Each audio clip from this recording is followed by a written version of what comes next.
ನಮಸ್ಕಾರ. ಜೀನಿ ನ್ಯೂಸ್ ವೀಕ್ಷಕರಿಗೆ ಸ್ವಾಗತ. 18 ವರ್ಷದ ಬಳಿಕ ಐಪಿಎಲ್ ಟ್ರೋಫಿ ಗೆದ್ದ ರಾಯಲ್ ಚಾಲೆಂಜರ್ಸ್ ಬೆಂಗಳೂರು ತಂಡದ ವಿಜಯೋತ್ಸವಕ್ಕೆ ಬುಧವಾರ ಸಾಗರೋಪಾದಿಯಲ್ಲಿ ಜನ ಹರಿದು ಬಂದಿದ್ದು, ಈ ವೇಳೆ ಉಂಟಾದ ಕಾಲ್ತುಳಿತದಿಂದ 11 ಮಂದಿ ದಾರುಣ ಸಾವು ಕಂಡಿದ್ದಾರೆ. ಆರ್ಸಿಬಿ ತಂಡ ನಗರಕ್ಕೆ ಬಂದಿಳಿಯುತ್ತಿದ್ದಂತೆಯೇ ಸಂಭ್ರಮದ ಕಡಲಾಗಿದ್ದ ಚಿನ್ನಸ್ವಾಮಿ ಕ್ರೀಡಾಂಗಣ ಸುತ್ತಮುತ್ತ ಒಂದರ್ಧ ಗಂಟೆ ಕಳೆಯುವ ಹೊತ್ತಿಗೆ ಸಾವಿನ ಮನೆಯ ಶೋಕಾಚರಣೆಯ ಕಡೆಗೆ ತಿರುಗಿತು.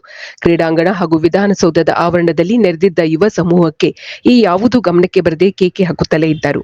ಇತ್ತ ಕಾಲ್ತುಳಿತದಿಂದ ಅಭಿಮಾನಿಗಳು ಪ್ರಾಣ ಕಳೆದುಕೊಂಡಿದ್ದರೆ, ಅತ್ತ ವಿಧಾನಸೌಧದ ಮೆಟ್ಟಿಲುಗಳ ಮೇಲೆ ಸರ್ಕಾರದಿಂದ ಬಳಿಕ ಕ್ರೀಡಾಂಗಣದಲ್ಲಿ ಆರ್ಸಿಬಿ ಫ್ರಾಂಚೈಸಿಯಿಂದ ತಂಡದ ಆಟಗಾರರಿಗೆ ಸನ್ಮಾನವೂ ಕೂಡ ನಡೆಯಿತು. ನೂಕುನುಗ್ಗಲು ಹಾಗೂ ಕಾಲ್ತುಳಿತದಿಂದಾಗಿ 47 ಮಂದಿ ಗಾಯಾಳುಗಳು ವೈದೇಹಿ ಆಸ್ಪತ್ರೆ, ಶಿವಾಜಿನಗರದ ಬೌರಿಂಗ್ ಮತ್ತು ಲೇಡಿ ಕರ್ಜನ್ ಆಸ್ಪತ್ರೆಗೆ ದಾಖಲಾಗಿದ್ದು, ಕೆಲವರ ಸ್ಥಿತಿ ಗಂಭೀರವಾಗಿದೆ ಎಂದು ವರದಿಯಾಗಿದೆ. ಕ್ರೀಡಾಂಗಣದ ಕೆಲವು ಗೇಟ್ಗಳ ಬಳಿ ಕಾಲ್ತುಳಿತ ಉಂಟಾದ ತಕ್ಷಣ ಆಕ್ರಂದನ, ಗೊಂದಲದ ವಾತಾವರಣ ನಿರ್ಮಾಣ ಆಗಿತ್ತು. ನೂಕುನುಗ್ಗಲು ವೇಳೆ ಹಲವರು ಅಸ್ವಸ್ಥಗೊಂಡು ಕುಸಿದು ಬಿದ್ದರು. ಇನ್ನು ಕೆಲವರಿಗೆ ಕೈ ಕಾಲಿಗೆ ಗಾಯವಾಯಿತು. ಗಾಯಗೊಂಡವರನ್ನು ರಕ್ಷಿಸಿ ಆಸ್ಪತ್ರೆಗೆ ಕರೆದೊಯ್ಯಲು ವ್ಯವಸ್ಥೆಯೇ ಇರಲಿಲ್ಲ. ಆಂಬ್ಯುಲೆನ್ಸ್ ಇಲ್ಲದೆ ಗಾಯಾಳುಗಳನ್ನು ಪೊಲೀಸರು ಕೈಯಲ್ಲೇ ಎತ್ತಿಕೊಂಡು ಹೋಗಿ ರಕ್ಷಣೆ ಮಾಡುತ್ತಿದ್ದ ದೃಶ್ಯಗಳು ಕಂಡುಬಂದವು.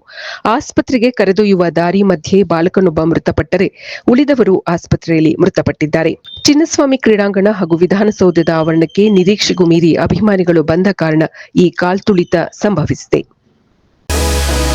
ಇದು ಈ ದಿನದ ಸುದ್ದಿಗಳು. ನಿರಂತರ ಸುದ್ದಿಗಳಿಗಾಗಿ ವೀಕ್ಷಿಸುತ್ತಿರಿ ಜೀನಿ ನ್ಯೂಸ್. ನಮಸ್ಕಾರ.